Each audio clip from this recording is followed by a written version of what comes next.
Good evening and welcome to Scotland at 7 here on Broadcasting Scotland. My name's Kenny McBride and I'm joined this evening by two excellent guests. Firstly, by Effie Samara, a writer and academic at the University of Glasgow. Effie, how are you this evening? I'm good, thank you, Kenny. Excellent. And on the other side of me, we have Anthony Salamone, a political analyst from European Merchants. Anthony, how are you today? Very well, Kenny. How are you? I'm not bad at all. So we start this evening, as we always do, with our coronavirus statistics update. And as of 2 p.m. today, a total of 326,367 people in Scotland have been tested through NHS Scotland labs and UK government regional testing centres. Of these, 307,893 were confirmed negative, 18,474 were positive.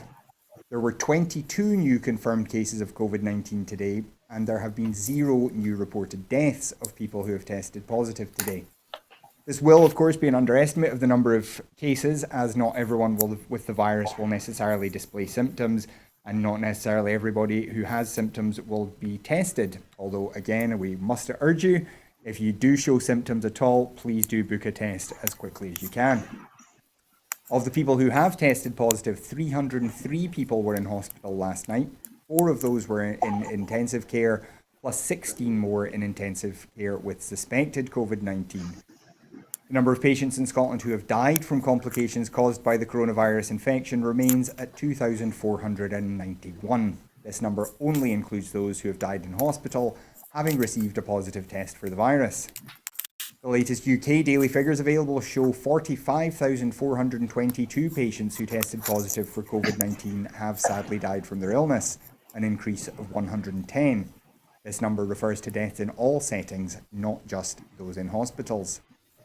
And as it's Tuesday, we also have the Office for National Statistics weekly analysis of deaths in England and Wales. The report covers the week ending the 10th of July, which is week 28 of the year. Once again, the total number of deaths in England and Wales was below the 5-year average. And again, deaths in hospitals and care homes were well below average, but deaths at home were well above average. The difference in where people are dying seems to be linked to the fact that the NHS is still not operating as normal, so fewer people are ending up in hospital at all. The total number of deaths linked to COVID-19 is given as 366, of which 344 were in England and 22 were in Wales. For comparison, there were 13 deaths linked to COVID-19 in Scotland during the same week. As mentioned in the last 2 weeks here on Scotland at 7, this number is lower than the total from the UK government's daily reporting, which was 519 for week 28. We have been in touch with the Office for National Statistics, who told us that this difference is due to the lag in reporting, because daily reports are based on hospitals and other institutions reporting deaths as they happen, whereas the weekly ONS tally is based on when deaths are registered. And there can be a delay of up to 5 days between a death occurring and it being formally registered. This implies that when daily deaths in England and Wales reach 0, we should still see the ONS reporting hundreds of coronavirus deaths in its weekly reports for at least a week or two. However, as of next week, the ONS has said its reports will be truncated, so we will keep watching to see exactly what happens. And before we get on to the other headlines for the day, we would just remind you, if you want to join the conversation, you can do so by following us on Twitter at BroadcastScot, and then using the hashtag Scotland at 7. That's hashtag Scotland AT and the number 7. We will, as you can see, be flashing some of those tweets up on screen throughout the show. Our first story today, and one of the biggest stories in the whole of the UK today, the Westminster Intelligence and Security Committee has today published its report into Russian interference in British democracy. The report, which was delayed by the Johnson regime before and after the 2019 election, is damning about the UK government's complacency over Russian meddling and the lack of any clear leadership and responsibility inside government for monitoring and fighting hostile actions. The report highlights that the UK is a key target for Russian aggression, given its role in Europe and as a close ally of the US, and that the combination of Russian state assets and organised crime in the country makes malicious activity against the UK, especially online, an important and highly effective part of Russian foreign policy.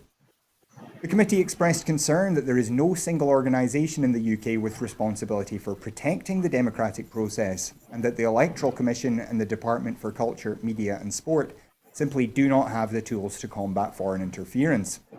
It also warned that UK intelligence agencies seem to have taken their eye off the ball with regard to Russia due to an increased focus in recent years on counter-terrorism. The report says that the Official Secrets Act is no longer fit for purpose in tackling foreign spies on British soil. Perhaps most disturbingly, the report says that Russian influence in the UK is the new normal, with members of the Russian oligarchy welcomed to the UK by successive governments, and Russian influence now pervasive in the UK business, political and social scenes, especially in so-called Londongrad. Few, if any, questions have ever been asked about the provenance of their wealth, and the money laundering machine of the City of London, along with a growing number of lawyers, accountants and estate agents in London, have become de facto agents of the Russian state. And Anthony, if I could come to you first on this. This report casts some really damning comments about the UK, particularly in this sense that they've been somewhat complacent or perhaps even willfully ignorant of what Russia was up to in the UK. For example, it seems that the UK government didn't want an investigation into interference in the Brexit referendum. What's been your feeling reading through this report? Well, first off, it's extremely disappointing that it took so long to receive this report. I'm unclear as to why there's any good reason why it couldn't have been published sooner.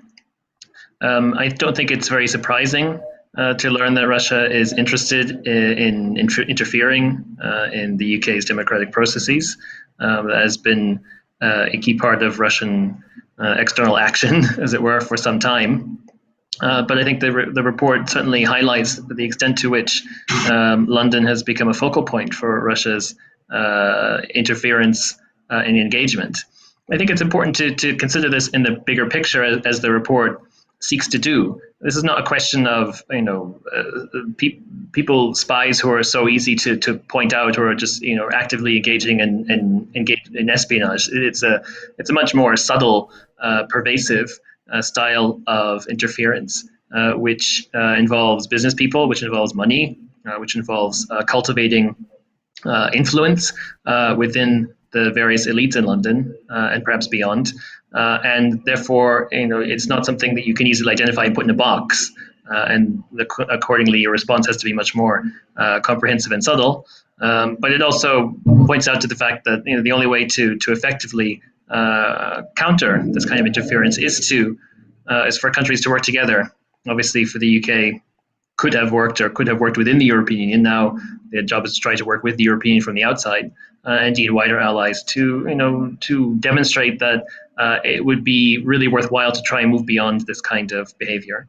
Of course, countries within the European Union, particularly the Baltic states, have a great deal of experience of engaging with Russia, and they are often willing to offer that experience. But in my research, it's been clear that they're not always asked to provide their expertise. The Baltic countries, Estonia, Latvia, Lithuania, they've got a lot to teach about how to deal with Russia. Yeah. And Effie, if I can come to you now, this question of Russian influence in London, we've heard for years that Russian oligarchs were building up property holdings, business holdings, that money was flowing through the city. The report even points out that a number of members of the House of Lords are directly employed by Russian businesses that are closely linked to Putin's government. What's your feeling about how this influence, this kind of network of friendships and business connections that are seen almost as normal in elite circles in London now are affecting the way that the British government responds to Russia? You were surprised to hear that even since my time in when I owned a business in London for quite a long time in the late 90s through to the 2002 until 2008, Russians were big players within the London scene, and I'm not talking about the stuff that we read about. We're talking about this, also the London social scene. I will remind you of a few names. Roman Abramovich. Roman Abramovich was amongst the very first to infiltrate London. He purchased properties, some of the most desirable properties in Belgravia for his various wives and children, and he owned Chelsea Football Club. Then we have had another wave of Russians as the Putin regime went through its different stages of wishing to influence Western European democracy. Then the Oleg Deripaskis. We then had Dmitry Firtash, who proved to be another very influential player. First bought the Brompton Road tube station. In a very shady deal, I believe that was in 2014, which was followed by an onslaught of Russians appearing within the Conservative Party headquarters and making very, very donations. We have anecdotally people like David Cameron and Boris Johnson playing tennis with Lyubov Chanukin, the charming blonde Russian socialite, who then went on to support the Conservative Party to the tune of over $1.5 million in the last few years. And obviously, let's not forget the figure, again, the other shady figure of Alexander Lebedev. Now, Alexander owns the Evening Standard and also the Independent. So not only do you have these people simply arriving with huge amounts of cash and being very present, but you now have a whole big class of people compromising members of Commons and the House of Lords. We know the close links of Jacob Rees-Mogg to Russian businesses. We know that he borrowed money from Russian banks. We also know that he doesn't pay very much tax within the UK. I believe he pays very, very close to nothing. We also know links of Genrik to the Russians. And other members of the House of Commons. Also, as you mentioned, a good proportion of the House of Lords are also employed by Russians.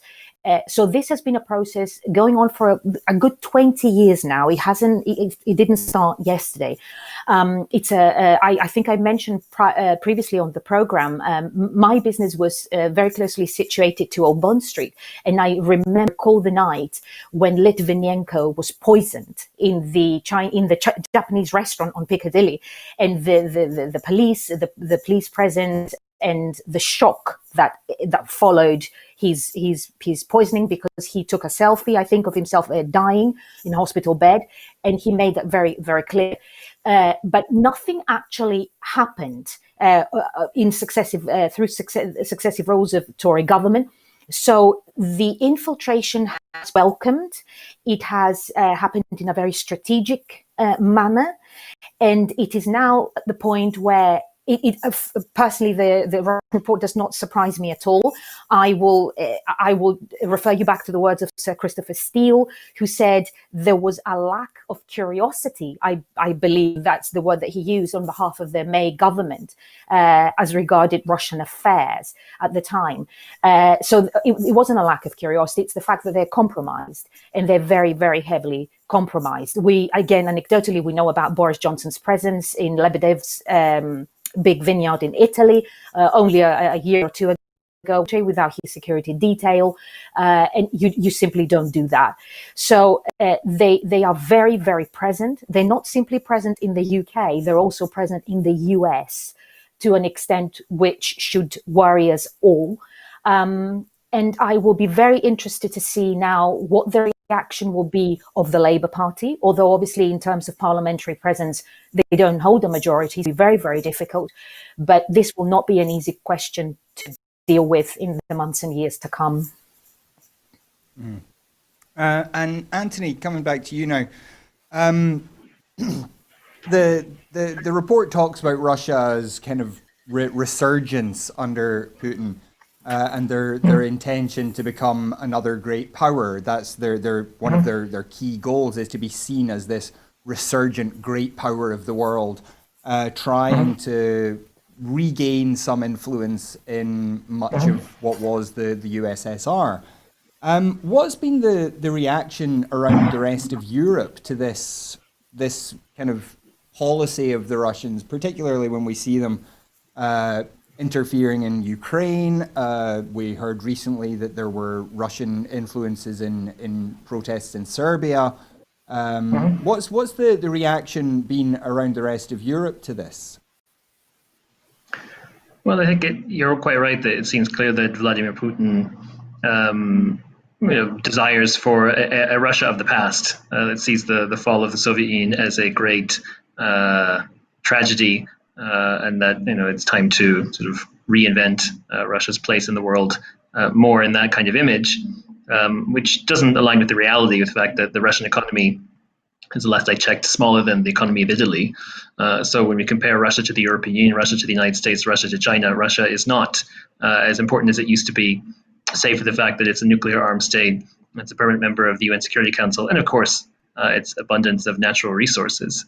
But nevertheless, Russia is a very, very important part of EU foreign policy, because Russia has always been very adept at trying to divide the different EU member states when it comes to how they should respond to Russia, including on Ukraine when it comes to economic sanctions and so forth.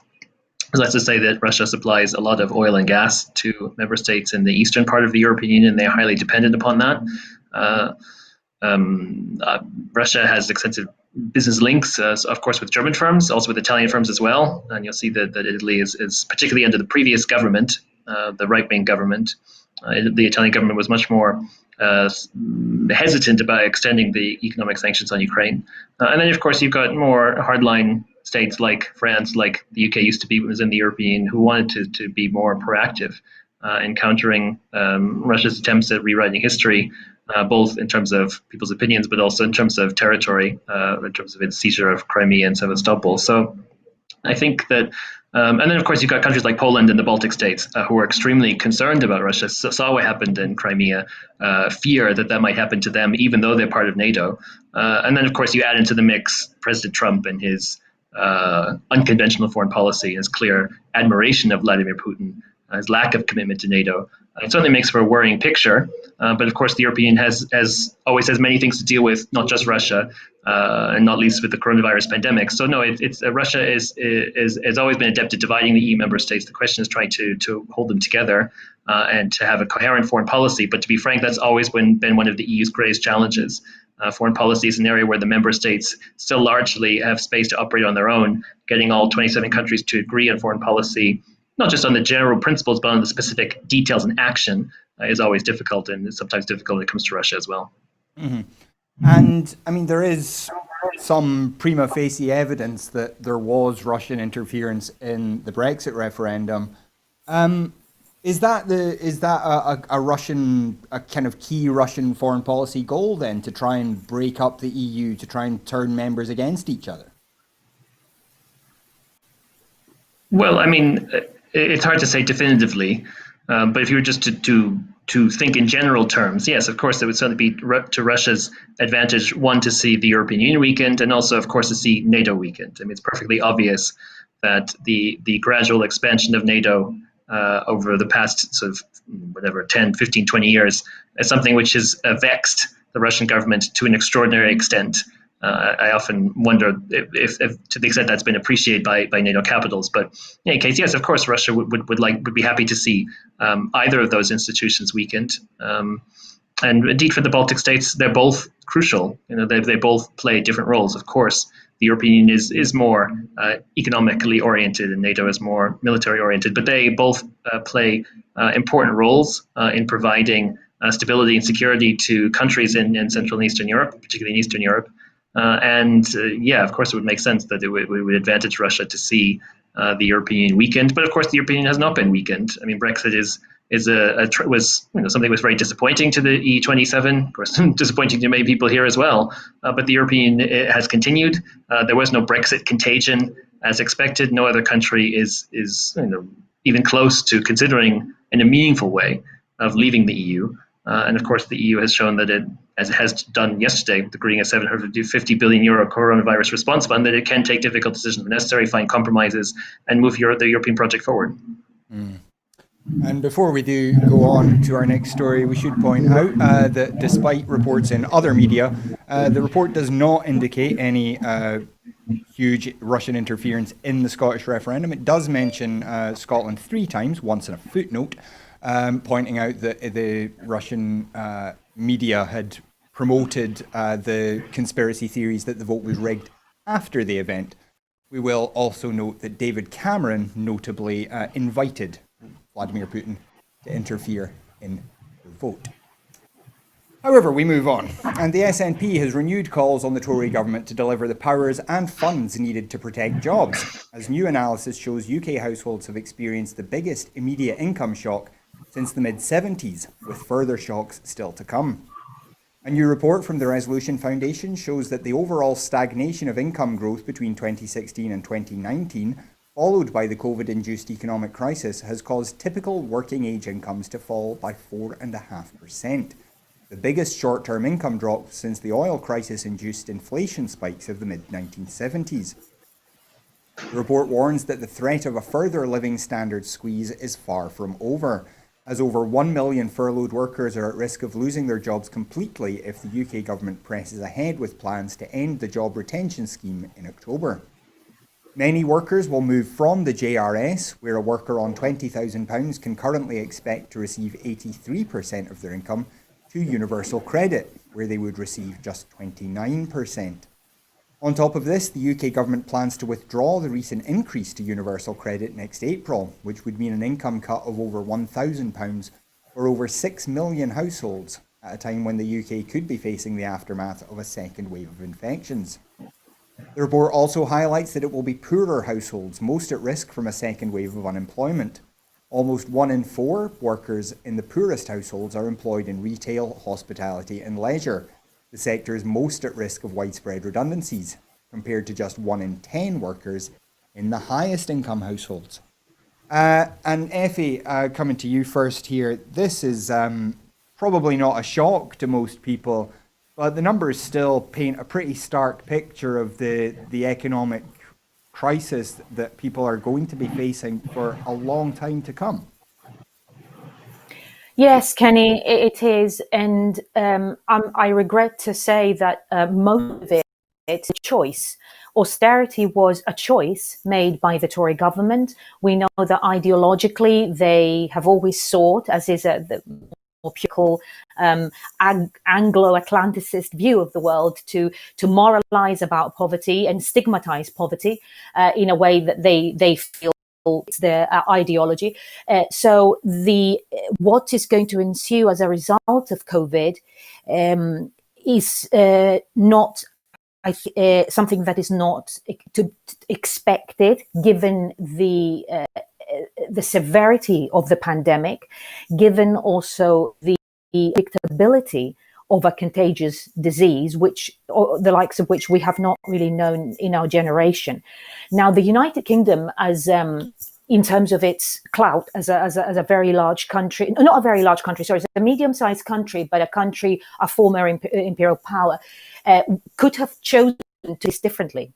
I have always maintained this, and I believe a number of important economists as well take this position. I will point you in the direction of countries, for example, like Germany. Germany has announced fiscal stimulus. More than 3% of Germany's annual gross domestic product. In the same way, France has also done the same. So the impact, the United Kingdom would have been able to handle and manage the impact of COVID in a different way.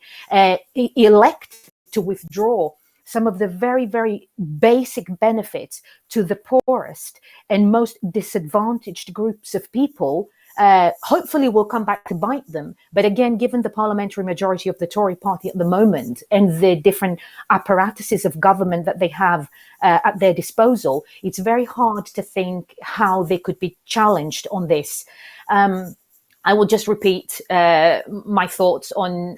I think, if Scotland were a small independent country looking to Norway, looking to places like Finland or Denmark, this would have been handled completely differently. But obviously, anything we do would be okay to a very large extent by Westminster. So for the foreseeable future, we're very much under their influence.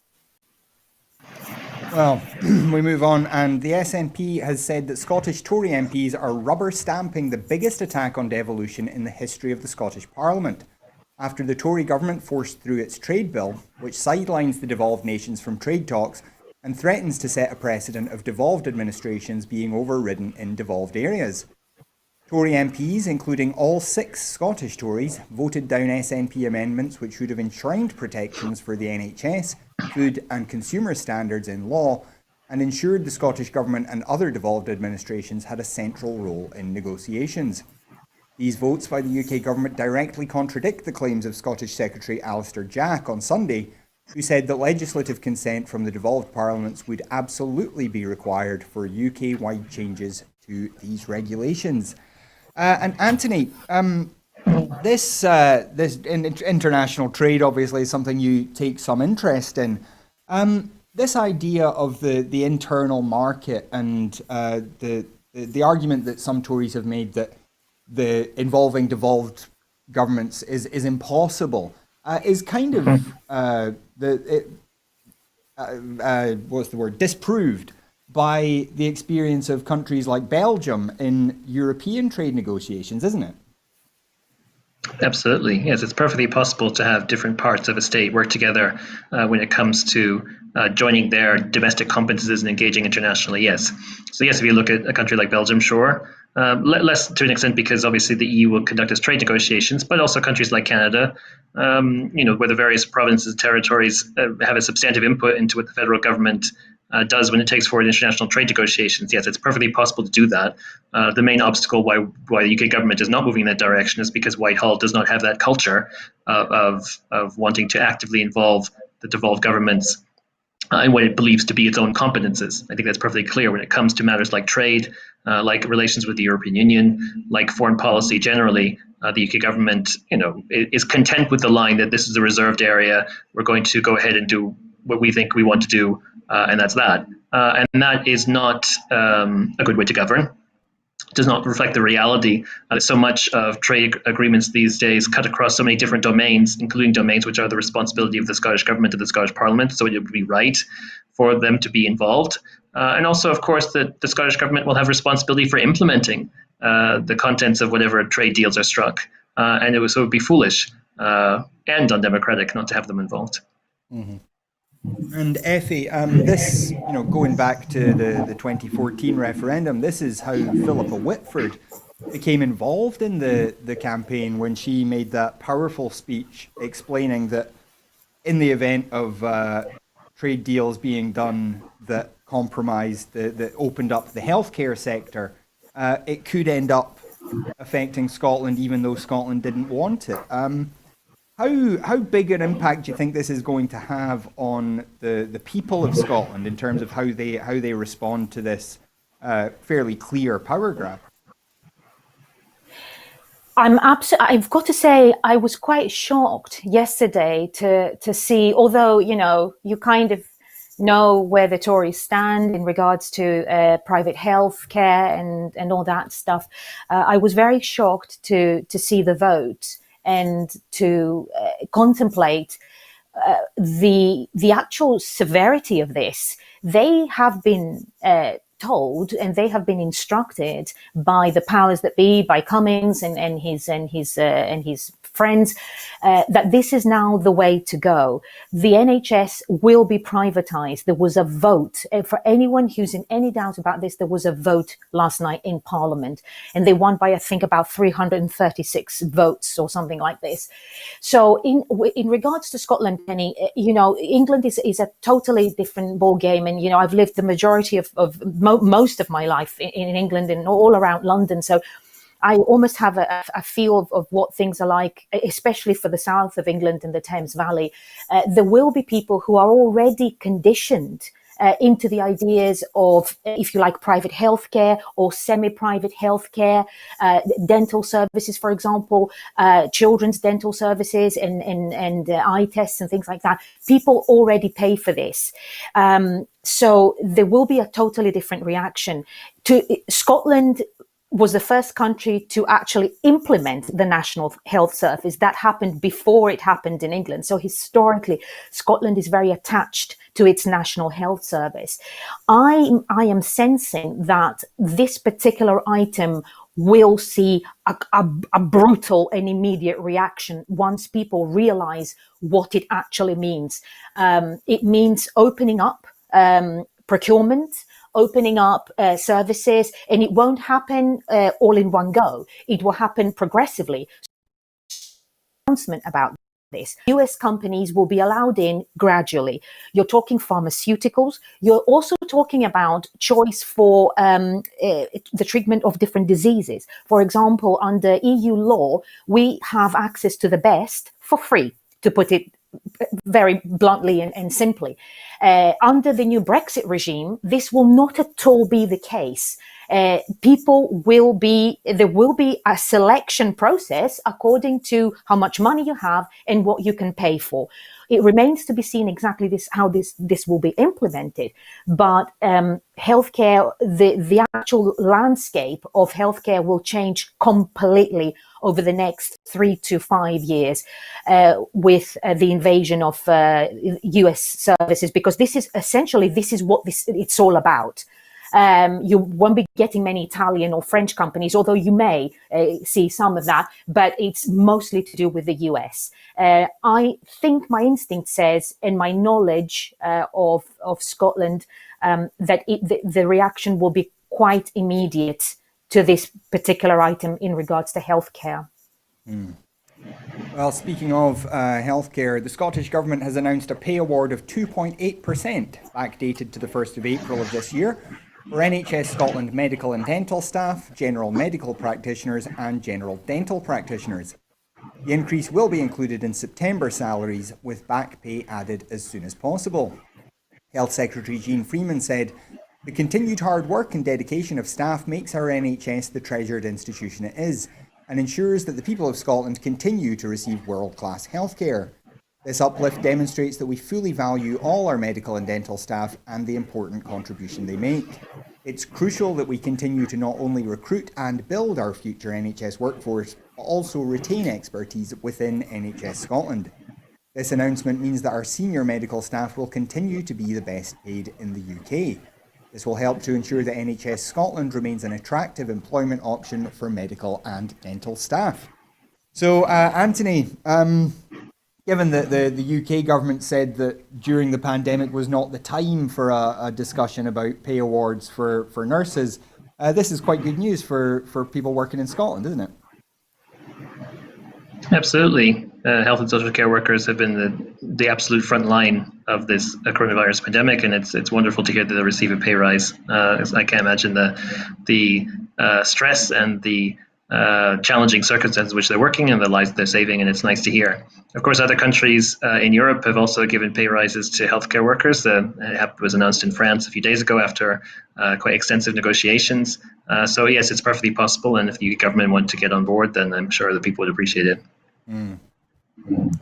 Well, we move, speaking of France, France's foreign minister today condemned the treatment of Uyghur Muslims in China and said Paris wanted independent observers to be allowed into the area. "All of the practices in the area are unacceptable because they go against all the global human rights conventions, and we condemn them strongly," Jean-Yves Le Drian told lawmakers in Parliament. "We ask that China allows access of international independent observers in this zone, and the High Commissioner for Human Rights to be allowed to freely enter the zone."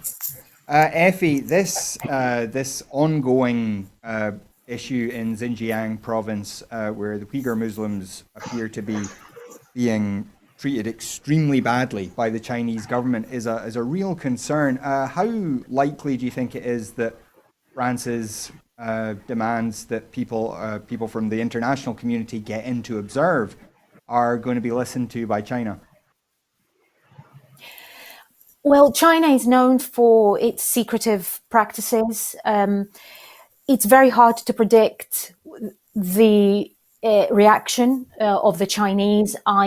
Believe that France, what they effectively are asking for is of the different voices to be activated and actioned in that direction. I'm not quite sure.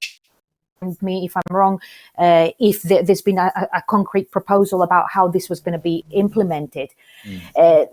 Chinese treatment of Muslims is using the word shocking. I don't think it covers it. Any internment camp for people after Auschwitz is bound to cause, your arterial pressure to go up for any human being with any sensitivity. But let's not forget that I'm going to take this argument a little bit further, in possibly around about the Bush era in the United States. There has been a demonization of what we understand as the Muslims, and it's a very strange concept to be talking about in Christian Europe, and this is from a girl who was baptized Christian and still observed most of the Christian ritual. But I have studied, obviously, as you know, my studies on exile, and I have worked with a lot of Muslim people under the UNESCO chair. And it's what I have seen, especially over the last 10 years, is there has been a cultivation of ideology and a construction of ideology and identity when it comes to the Muslims. It's a huge, big umbrella under which we have elected to place an awful lot of people. So this, if you like, is a little bit part of that wider argument. And even notwithstanding the horror of the images coming out of China, I think we really need to, especially, faced with COVID and this global pandemic, we really need to sit down and think about identity, about being kind to one another, and about opening up our understanding of other religions and other people. The demonization has to end, and I wish the French the best of luck with this. It would be amazing if they could get in and actually, witness what's going on in China. Yeah. Well, on the other side of the world, US President Donald Trump's re-election campaign significantly increased its expenditure in June as the presidential race intensified, spending more than $50 million, about twice the amount spent the month before. Trump's Democratic opponent in the November general election, Joe Biden, spent considerably less, about $37 million. The two campaigns finished the month with roughly the same amount of money in the bank, around $110 million each, according to disclosures filed on Monday with the Federal Election Commission. Biden raised more money than Trump in June, $63.4 million to $55.2 million. Trump's campaign spent more than $41 million on TV, digital, and other ads as public opinion polls showed Biden increasingly building a significant lead, with voters expressing disapproval over Trump's handling of the coronavirus pandemic and protests over racial injustice. Those ads took shots at Biden over his age, which is 77, and his record on China, but the Democrats' lead has steadily grown even as Trump has increased his spending. Biden led Trump among registered voters by 10 percentage points in a Reuters Ipsos poll conducted July 14th and 15th.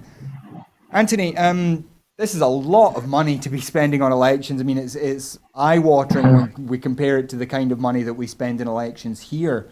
Do you think Trump is on a hiding to nothing and trying to win back his lead at this stage? Well, it seems so, doesn't it? I mean, Joe Biden is ahead in opinion polls. Important to remember that national opinion polls don't necessarily give you the whole picture because, of course, when it comes down to it, it's really a contest within each individual state. Each individual U.S. state has its number of electoral college votes, and if you win in that state, you get all of the votes. A handful of states split the votes, but that's the basic principle. So yes, Joe Biden seems to be on course to win. But of course, there was received wisdom that Hillary Clinton was going to win last time as well. So I wouldn't, if I were Joe Biden, I wouldn't do a victory lap just yet, generally speaking. But also, if he gives the appearance of having an expectation that he will win, I think that would damage his image anyway. But yes, Donald Trump, he clearly it seems desperate to win again. And yes, I'm sure he'll spend as much money as he can to try to achieve that objective. But the difficulty is, he's such a divisive figure. Every time I've been on this program, I've expressed my views about of Donald Trump's style of leadership or non-leadership. But yes, he seems very committed to trying to win again. But it seems more and more likely that he won't. Yeah. Effie, Trump has been obviously his handling of the coronavirus pandemic has been under great criticism, and obviously people are feeling in their pockets the economic crisis, which is typically not good for political leaders. But he has he said in an interview recently that he was concerned about how many postal ballots there were and how open to corruption that might be. In the States, postal ballots tend to skew Democrat rather than Republican. And so there are people now who are suggesting that he may simply squat in the White House, refuse to leave. He may say, well, the election wasn't valid, and so I'm not leaving. How concerned are you that kind of thing might happen? Well, listen, if he wants to withdraw from the race, wouldn't that be a day to behold? I mean, I think given his style of leadership, this is a man, and obviously, also his, much as I hate to say these words, his psychological profiling, whatever that may be, this is a narcissist to a point which the average mind cannot fathom. So he's now using every single method and concept to either preempt his own departure or preempt his own, as Anthony said, possible defeat, as it's looking at the moment, although we can never be sure. Let's also not forget that the black vote in the United States, as you just pointed out, is something which, the black American voters have been traditionally disenfranchised. And although this would be a conversation for another day, but the Electoral College is made so that certain votes are counted more than others. So he's got a few sort of strings that he can pull, but my sort of instinct also points towards possibly Biden winning. We can see that the army are not particularly in favor of Trump at the moment. And also we see that former presidents, for example, Bush has expressed via his spokespeople and things like that, has expressed his dismay and disapproval at Trump's methods. So he hasn't got an awful lot of support. Also, COVID has not served him well. He has been killing his own base, mostly. It's not looking good for him at the moment, but I think postal votes are definitely an area that he's going to try and attack.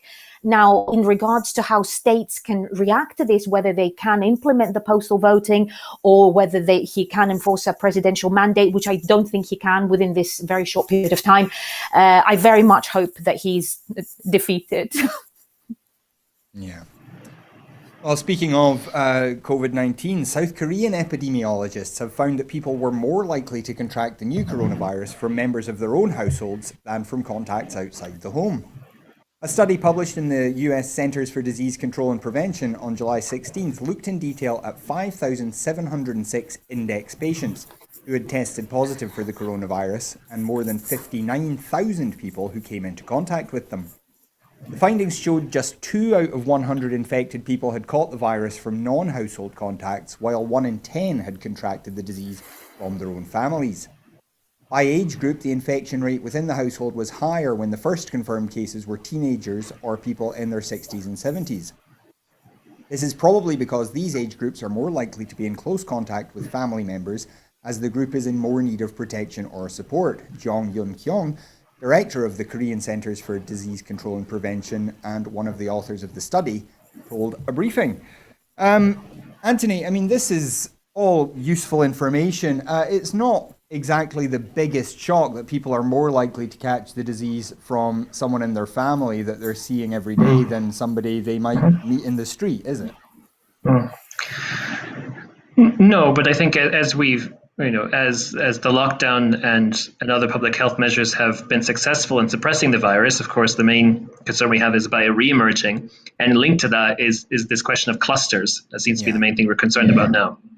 Clusters developing, whether they start in a family, whether they start in a block of flats, or whether they start in a workplace. So yes, everything we can do to try to prevent those clusters from materializing, and indeed to identify them before as they're forming, is really quite crucial to preventing the second wave that we're all fearing to see happen. So yes, I guess the basic precautions of the face mask, the hand washing, social distancing as much as possible, all these things are going to be with us for some time. And I guess we just have to get used to this new way of living over the long term, in terms of months, perhaps longer than that. Yeah, Effie, I mean, as Anthony says, the key is really making sure you don't bring it into your home, you don't, carry it to your elderly or vulnerable relatives, isn't it? Well, you're talking to you're talking to someone who has been dealing with this on a daily basis. I live with I've always lived with my parents, and obviously since my daughter was born and my child, I lost my mum back in January. So it's in terms of it's me and dad in the house. And my very first concern back in January, when this thing emerged and they sort of profiled it a little bit, although we knew a lot less at the time, was, oh my God, I don't want to lose both my parents, within a very short time of each other, although he's a very, but it's, obviously with my daughter going to school on a daily basis at the time, and it took quite a while for the UK, for the lockdown to take effect and everything else, and that wasn't until the end of March. My first concern literally was, what's going to happen if he gets it. So absolutely, cross-generational living, is not very widespread in Northern Europe. Some of us do it, more so in Italy and in Spain and Greece. But I think it goes without saying that within a very, very small environment, it's much easier to catch it than saying, if you're out grocery shopping or things like that. So some of it pretty much self-explanatory, but also, as Anthony said, the everydayness of it, and hygiene and all this stuff that goes with it will be with us for some time, and we just have to be disciplined. Yeah, absolutely. And sorry, our next story. An Afghan girl shot dead 3 Taliban fighters after they killed her parents because they supported the government, local officials have said. The incident happened last week when a group of 40 insurgents stormed the village of Gereve in central Ghor province, where 16-year-old Kamar Gul was living with her parents and brother.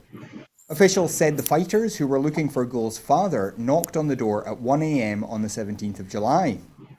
The insurgents came to their doorstep and her mother went to see who was knocking, said Mohammed Arif Aber, a spokesman for the provincial governor. When she saw that they were armed, she refused to open the door. Aber said Gul's mother was immediately shot dead by the attackers, who then entered the house and shot at her father. According to Aber, Kamar Gul witnessed the death of her parents, picked up her father's rifle and shot and killed 3 insurgents.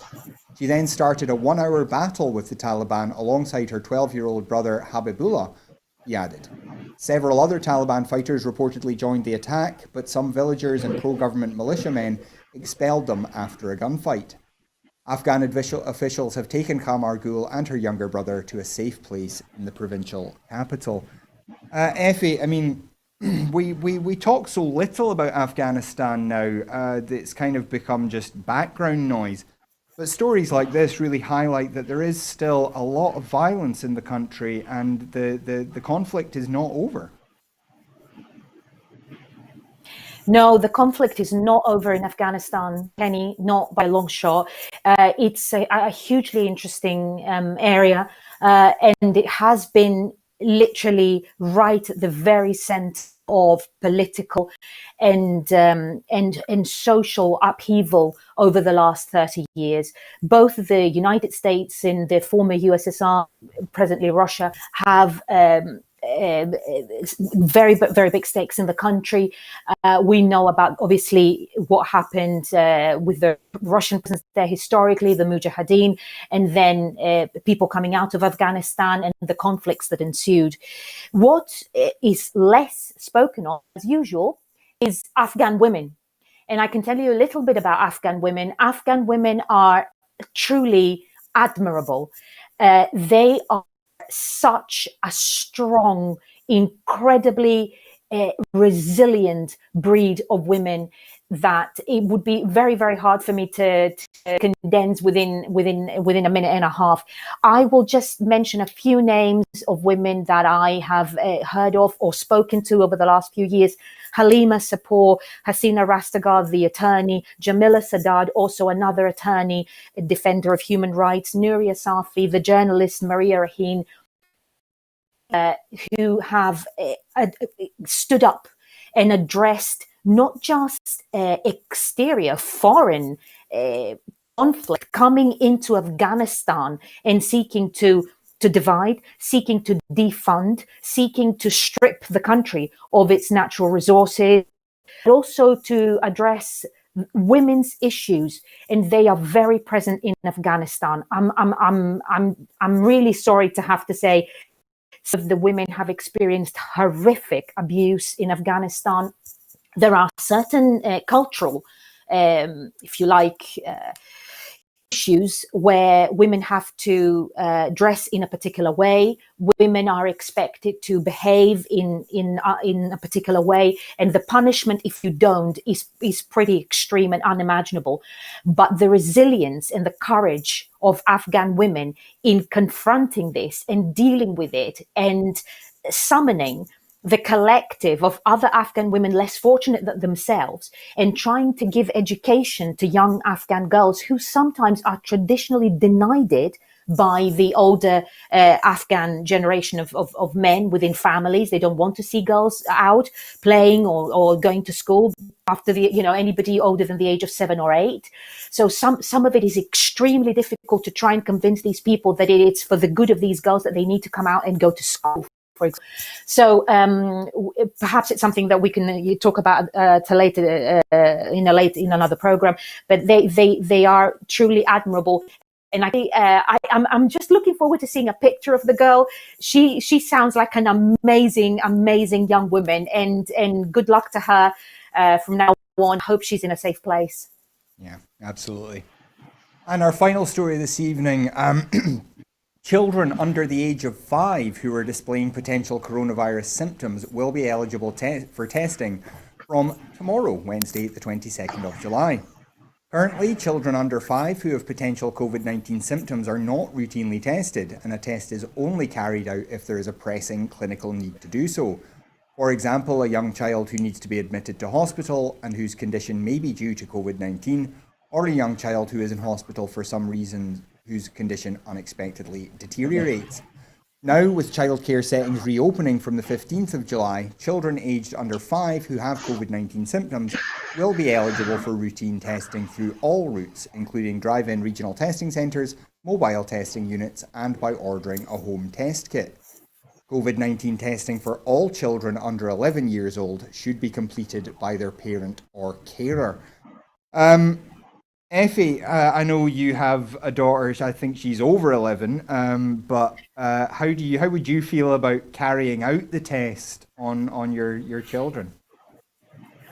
Well, I think you've met my daughter. I think given what she's like, it would actually be advisable that she carried out the test on me, because she's the adult in the relationship.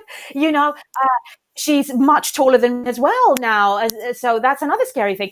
It's quite hard to to answer this one, Kenny, because I know that the COVID test, I have no experience of it myself, but I know that it is quite an invasive procedure in terms of the swab, I believe entering the larynx or something like that.